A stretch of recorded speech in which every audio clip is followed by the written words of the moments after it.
Halo, selamat datang di Atlas Channel. Ketemu lagi dengan kita Bram dan Dario. Ya, Halo. ya. Pada video kali ini kita mau bahas tentang ini sih sebenarnya. Fitur-fitur unik yang banyakkan ada di mobil tahun 90-an. Ya, Ya, kita lihat tahun 90 tuh menurut gua sih satu puncak-puncaknya inovasi. perkembangan mobil, Ya, inovasi banyak ya. inovasi untuk mobil yang walaupun pada zaman sekarang kelihatannya gak guna, tapi pada tahun itu tuh kita tuh pasti ngeliat itu kayak lucu ya, keren gitu. Bahkan beberapa fitur yang waktu itu tahun 90 ada yang comeback juga nanti. Ya, comeback juga di tahun sekarang. Nah, nanti kita juga bakalan kasih kayak apa ya? Skor lah dari Dari berapa? Dari 1 atau 10? 1 sampai 10 kali ya. Ya, 10. Jadi 10 tuh termasuk yang revolusioner, terlalu cukup maju pikirannya, maju banget, berguna dan membantu lah. Ya 56 mungkin untuk yang seharusnya ada zaman itu. Mungkin kalau satu mendingan nggak ada sekalian. Kalau ada satu ya. Ya kalau ada mungkin ada, tapi kita lihat aja. Oke, kita mulai dari yang pertama itu pop-up headlight. Sebenarnya pop-up headlight nggak dari tahun 90-an sih. Cuman di tahun 90-an tuh kayak hampir semua pabrikan bikin lampu pop-up. Ya, jadi lampu orang sebenarnya desainer mobil tuh bikin lampu pop-up sebenarnya tuh kalau misalnya lagi nggak nyalain lampu tuh mobil jadi aerodinamik gitu. Nah, cuman kalau di tahun 90-an tuh kayak hampir semua pabrikan tuh bikin lampu pop-up biar mobil kelihatan ada unik dan keren aja gitu. Ya juga ya benar. Gimana ya, mereka untuk lampu zaman itu kan emang belum ada regulasi ya. Bukan secara teknologi tuh mereka emang perlu agak tinggi benar ya untuk lampu. Ya. Perlu agak tinggi, jadi mereka tuh dan mereka perlu tetap at the center time mereka perlu bentuknya aerodinamis. Karena aerodinamik itu pasti moncongnya rendah gitu kan. Moncong rendah, jadi mereka tetap perlu reflektor yang gede, tapi jadi maka kalau lagi siang hari disembunyiin jadinya. Ya. Jadi yang paling kalau mobil-mobil itu contohnya kayak Mazda RX-7, Honda NSX, terus Toyota MR2, Chevrolet Corvette, ya Ferrari itu udah jelas F355 dan sebelumnya juga udah pasti pakai pop-up itu. Ya Lamborghini juga termasuk. Ya Diablo. Nah juga Diablo, makanya Diablo ada lampu pop-up karena waktu itu mereka belum ketemu namanya lampu 300ZX. Z32. Lampunya Nissan itu Fairlady. Iya, Fairlady 300ZX yang Z32. Dan itu Z32 emang lampu canggih. Jadi ya mereka bisa pasang di bodi kayak Lamborghini Diablo tanpa harus pop-up. Dan fun fact itu lampu pop-up terakhir itu Chevrolet Corvette karena mereka berhasil ngelobi pemerintah biar mereka bisa pakai lampu pop-up terus sampai yang terakhir itu Corvette C5. C5 ya? C5 benar terakhirnya. Sedangkan pabrikannya itu hampir udah kagak ada yang pakai lampu pop-up, dia doang yang terakhir. Nah, kita kasih rating berapa nih lampu pop-up? Kalau berapa deh? Kalau gua 7 mungkin. 7. Kalau gua mungkin 8 kali ya kalau gua. Karena menurut gue masih ada cool factor-nya. Justru masih ada appeal-nya, cool factor-nya, cuman karena regulasi lalu lintas jadi ya itu fitur nggak dipakai lagi. Sebenarnya nggak ada masalahnya kalau mau dipakai lagi sekarang, cuman ya sekarang surprisingly mereka mulai ada sedikit comeback sebenarnya, agak sedikit ke arah sana. Nanti gue kasih berapa foto itu ya Polestar juga. Polestar tuh nanti dalam lampu mereka ada kayak mata alis itu buka gitu lagi, ya. Habis itu juga singkat tuh mobil Cina mobil konsep tuh SUV juga ada sedikit pop-up-nya kecil, ada pop-up tuh kecil. Yeah. Jadi ya mulai ada sedikit comeback, tapi mungkin nggak bakalan skala gede sih. Nggak bakalan populer sih. Lalu yang berikutnya mungkin yang menarik adalah Active Aero. Active Aero. Nah, gimana Bram Active Aero? Active Aero gue tuh demen ngeliatnya karena keren aja gitu. Tiba-tiba kalau misalnya kayak di GTO sama Skyline gitu, tiba-tiba dari bumper depan di bawahnya keluar kayak lip spoiler gitu. Terus kalau kayak di Mitsubishi GTO itu kan spoiler belakangnya juga kalau misalnya ngerem gitu bisa buat aero brake gitu. Itu keren. Ya, jadi ya mungkin apa ya, dari kalau kita ya lihat perhatiin dari media tahun 90-an ya, mobil kita tuh kayak ada satu impian. Mobil tuh ada bisa kayak berubah bentuknya. Iya. Walaupun sedikit ya, kayak makanya Active Aero itu yang paling hampir ya banyak lah yang pakai. Ya Scala yang contohnya yang dari bawah tuh gue seneng tuh yang dari bumper bawah yang muncul gini. Iya, bahkan yang kalau lu tau Toyota Supra Mark 4 yang A80 itu juga ada ya. Tapi itu cuma opsional di versi JDM sama Europe. Amerika nggak ada sama sekali. Mungkin Amerika susah sih, karena mungkin persyaratan juga. Ya, kenapa Toyota jadiin opsional itu karena misalnya orang yang pengen modif itu pasti nggak perlu gituan kan ya. Ya itu termasuk yang ini sih, termasuk yang keren sih. Jadi ya kalau gua kasih nilai mungkin 8 kali kalau gua. Sama gua 8 lah. Karena itu yang zaman sekarang adanya cuma ada di supercar sih. Berikutnya interior velour. Atau yang apa sih kita kalau bahasa Indonesia Blue Drew ya. Blue Drew itu kalau kita banyak tuh di Toyota. Gue inget dulu Toyota Corona ada. Corona lalu kalau Mark tuh di sini apa namanya gue lupa. Cressida. Nah, Cressida terkenal tuh. Lu ketemu Toyota Cressida dan masih Blue Drew itu original. Ya itu kesannya emang mewah sih Blue Drew sih waktu itu zaman itu sih. Cuman ya itu ribetnya kalau misalnya ketumpahan sesuatu nodanya nggak hilang. Makanya mungkin ya ini skornya nggak tau tinggi kali 3 kali kalau gue bilang. Gue masih kasih 5 lah gue karena sebagai bahan itu oke, nggak panas, nggak kayak kulit. Iya sih emang benar. Ya. Sama gue tuh agak susah ngerawatnya sih. Ya. Oke, ini mungkin fitur interior yang banyak di mobil MPV.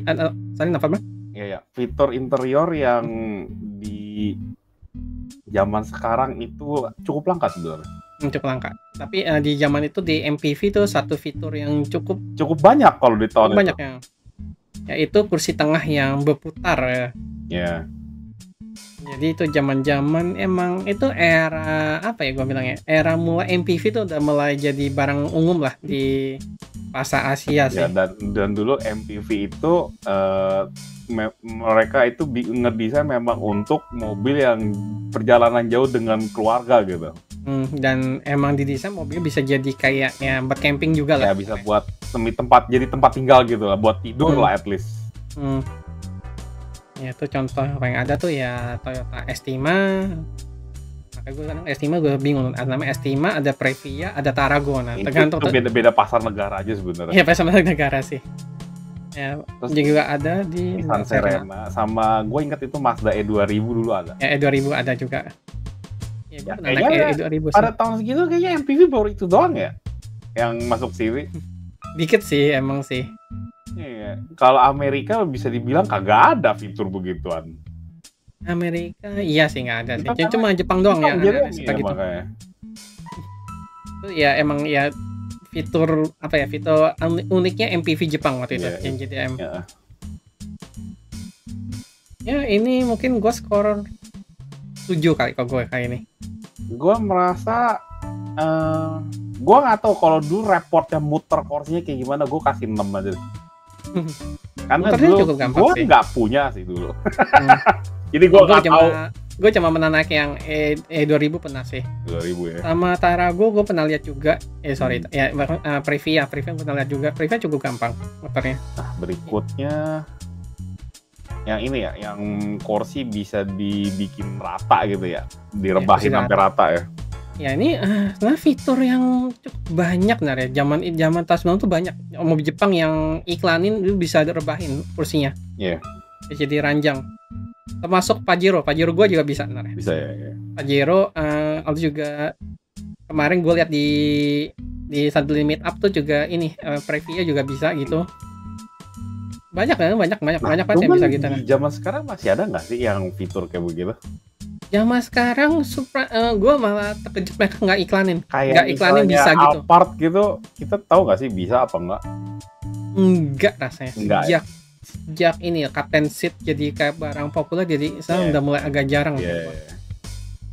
Bahkan yang kursi tengah yang Benz aja, mesin gue udah nggak bisa. Udah nggak ada ya? Udah nggak ada. Malah sekarang mau muncul di Mobikina itu. Karena yang gue ingat, dulu Livina gue juga nggak bisa begitu. Padahal Livina sukanya ya MPV kan. Itu nggak ada. Rasanya iya, mobil sekarang nggak ada lucunya. Kebanyakan mobil Jepang ya, terutama ya yang nggak ada ya. Cina udah mulai ada. Cina udah mulai masarin yang bisa ranjang juga sama. Nah, ya, lo mau kasih skor berapa tuh?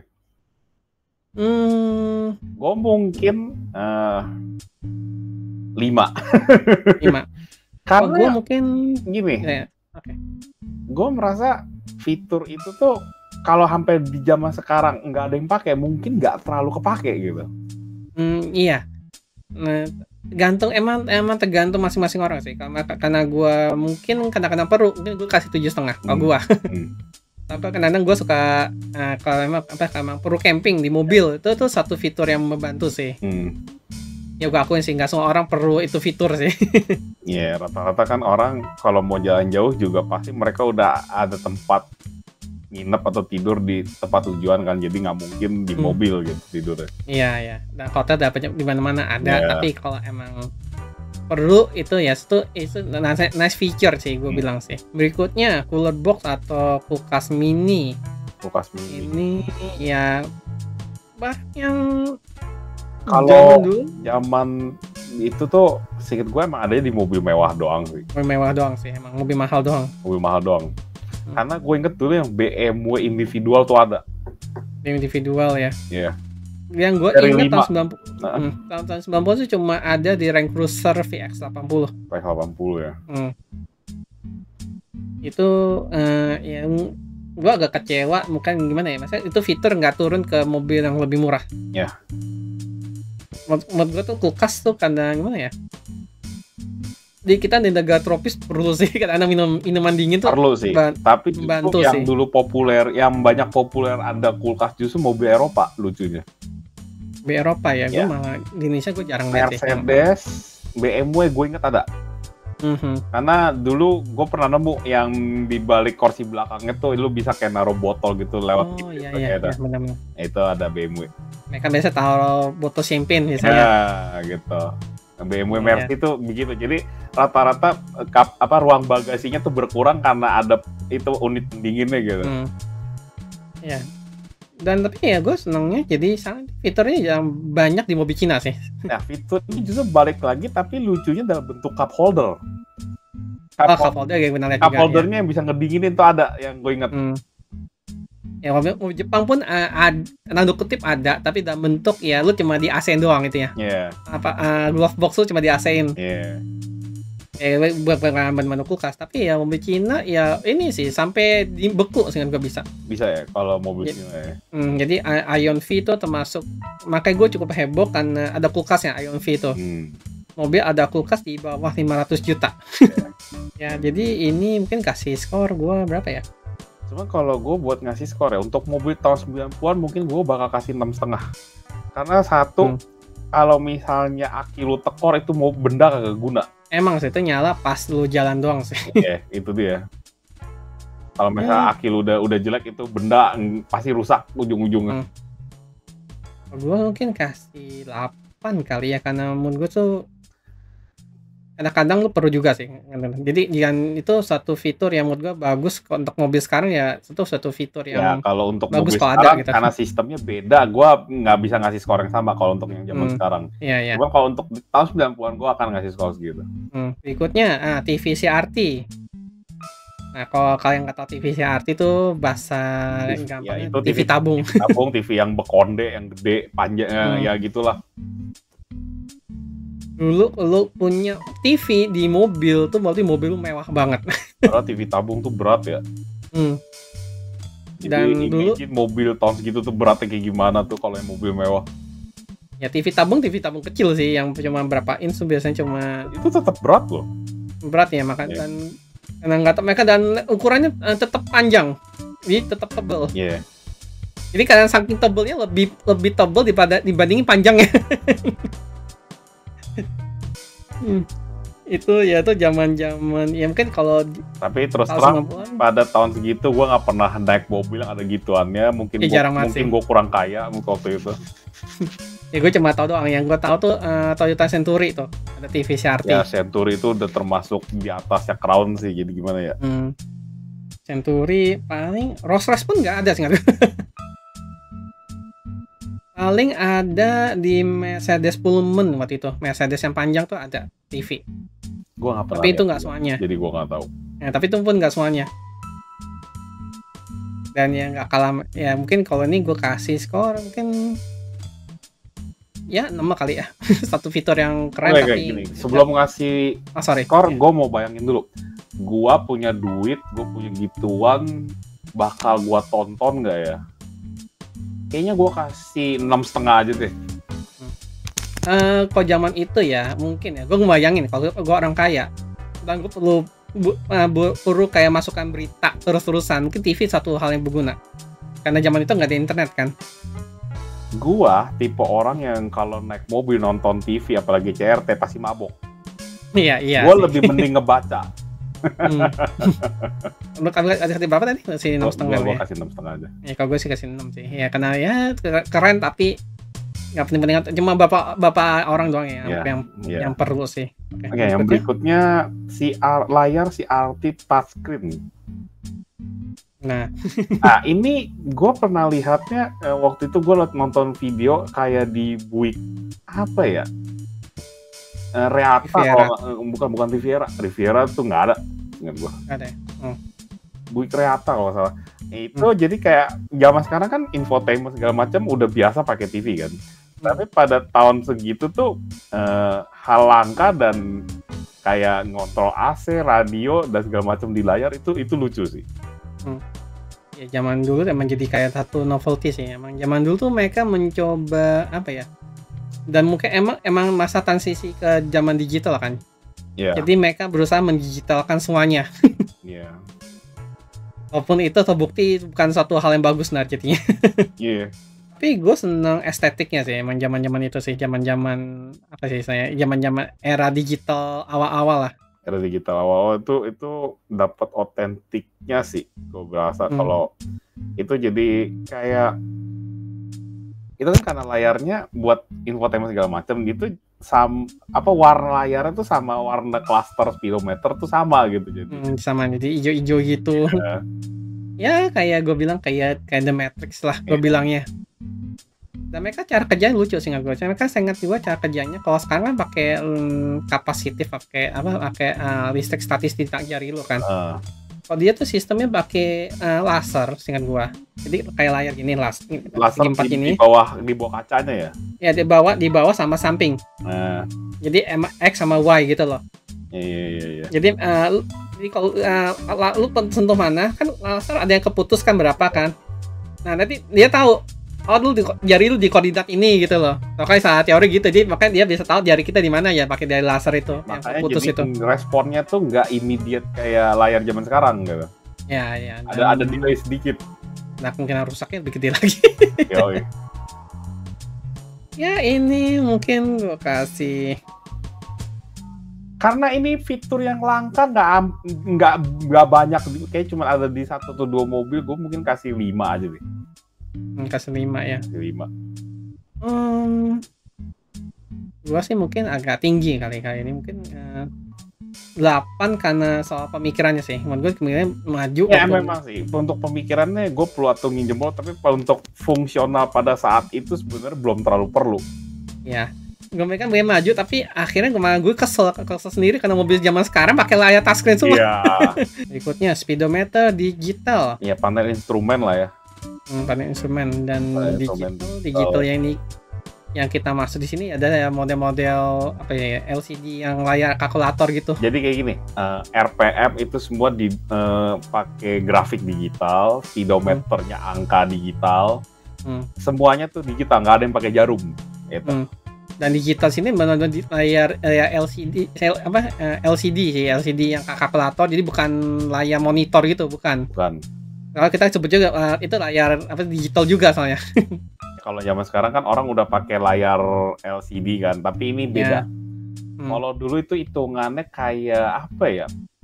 TN panel atau bukan lah, dulu gue lupa sebutan apa. Jadi lu lihat dari samping warnanya beda sama lihat dari depan gitu. Gue bilang sih ya itu layarnya kalkulator biasanya sih, gue bilang gampangnya lah.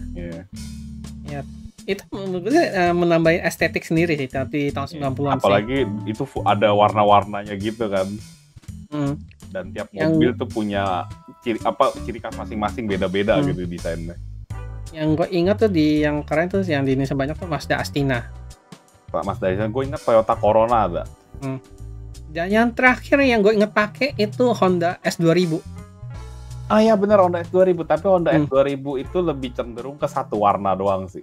Ya satu warna doang. Tapi ya itu yang satu yang digital yang terakhir yang gue inget pakai ya S2000. Nah, kalau dulu yang sebelumnya tuh warna-warni sebenarnya.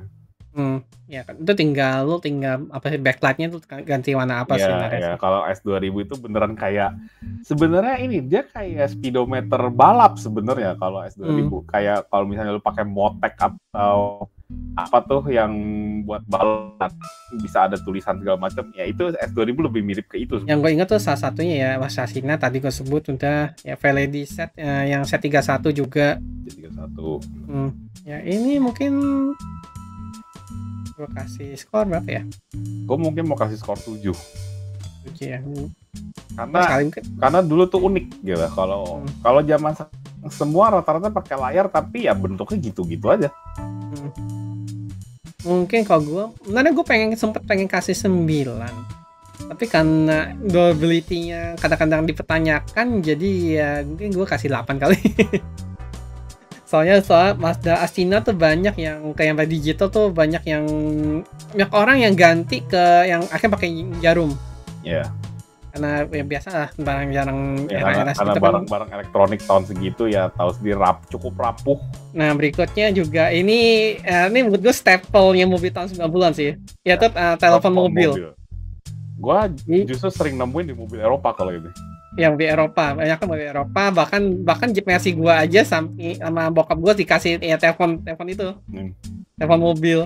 Gua dulu ingetnya ini Volvo 740 sama 960 tuh. Oh iya benar. Ya, gue pernah naikin dulu ada itu telepon dalamnya. Makanya lu punya telepon di mobil lu kayak eksekutif lah dulu zaman dulu. Kayak ini kan Mercedes W124 itu juga ada mestinya. Ya ada W124. Ya benar banyak kan mobil Eropa sih emang telepon mobil tuh bisa pasang sih karena mereka tuh jadi pasang. Kadang bisa juga sifatnya sementara pasangnya, jadi dalam bentuk tas gitu. Iya. Langsung sambung ke aki pakai colokan yang 12 voltnya itu bisa di telepon mobil. Iya telepon mobil dan lucunya zaman dulu sih kita ada larangan kita nggak boleh pakai telepon sih di mobil sih. Iya. Nah kalau sekarang ya emang tapi telepon zaman dulu simple sih, cuma nomornya pun lu dialnya pakai tombol kan, gampang kan. Kalau pengen enak lu input dulu jadi nanti tinggal speed dial gitu. Ya speed dial bisa. Dan lu nggak perlu lihat layar HP sebenarnya. Tinggal lu angkat aja gitu. Angkat, pencet tombol udah tinggal gini. Ya pokoknya kalau lu punya telepon di mobil tuh keren lah ya pokoknya zaman dulu. Jadi ya mungkin gua kasih berapa ya? Mungkin agak tinggi kali. Ya 9 kali kalau gua. Mungkin kasih 7. Kasih 7. Gua kasih 9 sih. Karena waktu itu ya telepon mobil itu satu yang keren banget sih. Karena terus terang gue nggak pernah pakai, tapi gue demen lihat mobil yang ada aja gitu. Ya senang estetiknya aja. Berikutnya fitur yang jadi favorit gue di Pajero gue, yaitu kompas digital, inclinometer, sama altimeter. Jadi kalau di Pajero tuh kalau lu lihat di tengah tuh ada 3 meteran, nah itu favorit gue tuh situ. 3 cluster bulat-bulat ya. Gue tiap kali naik mobil si Dario selalu lihat jadinya. Itu tapi ya nggak eksklusif Pajero sih, ada juga beberapa mobil Jeep lain juga ada. Tapi rata-rata mobil off-road ya? Maksudnya mobil SUV yang bisa off-road ya? Rata-rata mobil SUV yang mobil 4x4 lah. Dan cruiser berarti ada mestinya. Dan fitur itu sayangnya kalau sekarang ya diganti sama layar digital di tengah biasanya layar sekarang. Layar digital iya. Kalau dulu tuh bener-bener analog semua sih. Analog. Makanya itu juga yang sayangnya itu inclinometer gue tuh rusak gara-gara mereka tuh kan sifatnya masih mekanis kan, kanan kiri keper gitu kan. Nah mereka untuk mengurangi guncangan mereka pakai minyak di dalamnya. Nah kalau udah tua itu minyaknya bocor. Oh buset. Ya ini mungkin gue kasih 7 kali ya, karena ya itu cuma fitur, cuma pengguna untuk mobil off-road doang sih gue bilang. Gue mungkin bakal kasih 6 karena sebenarnya gini, lu kalau misalnya nggak ngerti cara bacanya juga sebenarnya nggak terlalu berguna. Ya, kayak yang gue bisa waktu gue di mobil lo ini inclinometer sama altimeter gimana bacanya gue nggak tahu. Gue yang nggak ngerti baca sekarang tuh altimeter. Kalau inclinometer masih gampang sih bacanya sih. Iya karena cuma beda naik turun miring-miring sih. Iya bener, altimeter yang gue nggak ngerti bacanya bener. Sama gue juga nggak ngerti. Cuma gue tuh kita pakai jejoknya tiba-tiba naik sendiri masih jalan. Gue kira udah rusak tau nggak? Iya, kompas juga. Kompas agak annoying sebenarnya kompasnya Pajero. Jadi kalau lu ganti aki, jadi kayak keriset gitu kan. Nah, lu untuk kalibrasinya lu perlu muterin mobil lu 360 derajat. Jadi kayak muter, lu cari roundabout lu muter di situ. Oh, buset gitu toh. Agak annoying itu ya kalibrasinya. Berikutnya, ini namanya agak susah. Honda Electro Gyrocator. Nah, kalau ini mungkin gue nyebutnya GPS zaman bahala, zaman dulu. GPS yang belum digital. Iya, GPS sebelum GPS. Karena GPS pada dasarnya pakai satelit. Yeah. Kalau ini pakai gyroscope. Jadi ini dia benar-benar sifatnya mechanical. Jadi dan petanya sudah ini. Jadi contoh di Jepang, cuma ada Jepang doang. Jadi lu mau dari contoh deh, Tokyo ke Osaka. Nah, mereka tuh ada petanya khusus.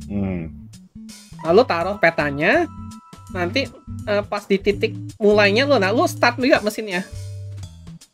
Nah, dan mesinnya itu bisa tahu posisi lu di mana, lu gerak berapa jauh, lu belok kemana, berapa derajat, mereka bisa tahu. Dan itu fully mechanical. Tapi kayaknya gue merasa Honda itu hassle dan maka mereka nggak pakai lagi.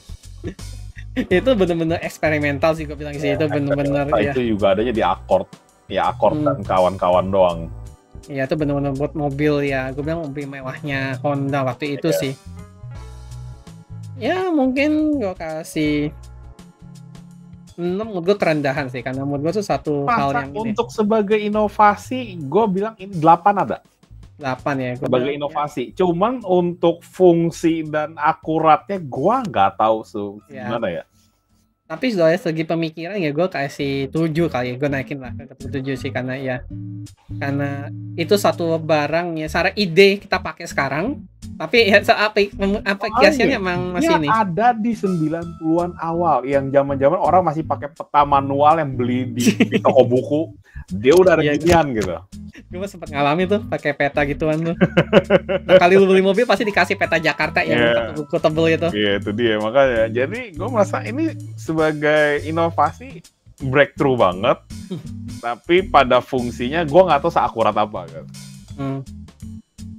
Ya mereka pernah coba sih dari mana kemana waktu itu. Mereka sempat pamer juga tuh di websitenya tuh. Ya berhasil sih, tapi Masalah cuma satu, gue pikiran kalau lu kelewat satu tikungan aja tuh gimana itu? Nah itu kan kalau GPS zaman sekarang kan bisa kalibrasi ulang kan. Gue nggak tahu kalau yang sistem ini tuh gimana. Meleduk kali mesinnya, stres. Cuman untuk sebagai inovasi awal 90-an, dia dari akhir 80-an ke 90-an kan. Ya itu benar-benar breakthrough sih. Berikutnya kayak sistem 4-wheel steering. Nah 4-wheel steering ini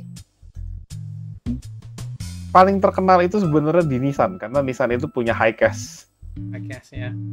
Tapi untuk di Indonesia yang paling umum itu di Honda. Di Accord Maestro.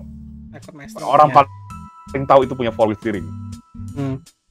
Dan di Indonesia sayangnya yang banyak kan dicabut sih karena banyaknya rusak. Banyaknya rusak ya. Yang sebenarnya punya 4-wheel steering itu Honda, itu Prelude, Accord, itu punya semua.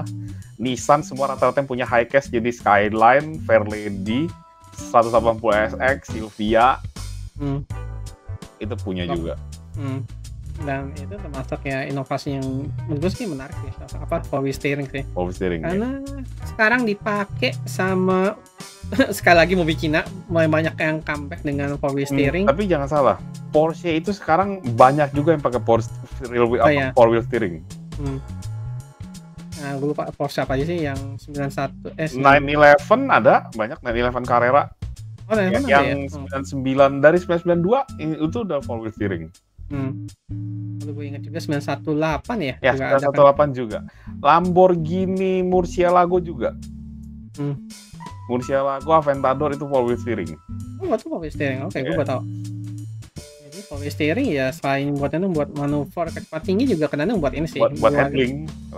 Ya four wheel steering buat gue juga perlu sih kalau manuver kecepatan rendah lo lagi muter gitu. Itu bantu sih. Kalau kayak misalnya lo keluar dari tempat parkir dan agak sempit itu benar-benar ngebantu four wheel steering.